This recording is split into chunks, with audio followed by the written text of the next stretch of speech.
সুন্দরবনের চাঁদপাই রেঞ্জের তুলাতলার পুড়ে যাওয়া বনের দৃশ্য এটি। সুন্দরী বলা বা গোলপাতা, পুড়ে কয়লা হয়েছে সব গাছপালা, পুড়েছে কীটপতঙ্গ থেকে শুরু করে শামুকও। এটি কি সেই জায়গা যেখানে 4 দিন ধরে আগুন জ্বলেছিল? জি, এটাই সেই জায়গা। বাগান বেশি, মাঝে মধ্যে সুন্দরী, এই যে এগুলা সুন্দরী, এগুলো হচ্ছে কেয়া কাটা। এটা সম্পূর্ণ একটা বলা গাছ, একটা গাছ, সে গোড়াটা ওইখানে আর চতুর্দিকে ডালপালা ছড়াই গেছে। স্থানীয়দের মতে সিডরের পর এখানে অনেক গাছ উপড়ে পড়েছিল। অগ্নিকাণ্ডের ঘটনায় সেই গাছগুলি এখন পুড়ে একেবারে কয়লা হয়ে গেছে। অনেকের মতে এইখানকার পরিবেশ কবে নাগাদ স্বাভাবিক হবে সেটা অনেকটাই অনিশ্চিত। এই ক্ষতিকে বড় করে দেখছে না বন বিভাগ। তাদের দাবি 4 দফায় আগুনে ক্ষতির পরিমাণ 11 লাখ টাকা। আর বন্যপ্রাণীর আনাগোনা কম থাকায় জীব বৈচিত্র্যহানির শঙ্কাও দেখছে না তারা।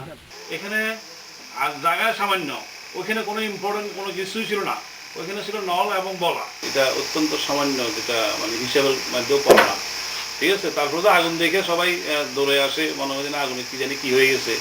আসলে এটা দত্তদের মতো অতটা করে না, তবে এটা সুখকর কোনো বিষয় নয়।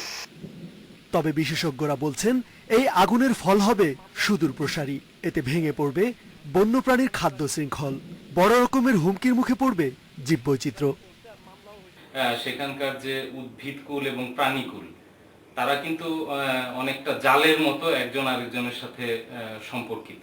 যখন আগুন লাগে তখন এই পুরো প্রতিবেশ ব্যবস্থাটি কিন্তু সম্পূর্ণরূপে ধ্বংস হয়ে একটি নিষ্প্রাণ অবস্থা তৈরি হয়। যার ফলে আমরা যদি পরিবেশ প্রতিবেশের দৃষ্টিকোণ থেকে দেখি, এটি কিন্তু একটি বড় ক্ষতি, যেটি হয়তো টাকার অঙ্কে সেভাবে হিসেব করাটা মোটেও ঠিক হবে না। সরকারি হিসেবে গত 14 বছরে সুন্দরবনের এই অংশে আগুন লেগেছে 21 বার। আর সম্প্রতি লাগা 4 আগুনে ক্ষতির পরিমাণ এর আগের অগ্নিকাণ্ডগুলোর চেয়ে অনেক বেশি। রেজওয়ানুল হক, ইন্ডিপেন্ডেন্ট নিউজ, ধানসাগর, সুন্দরবন।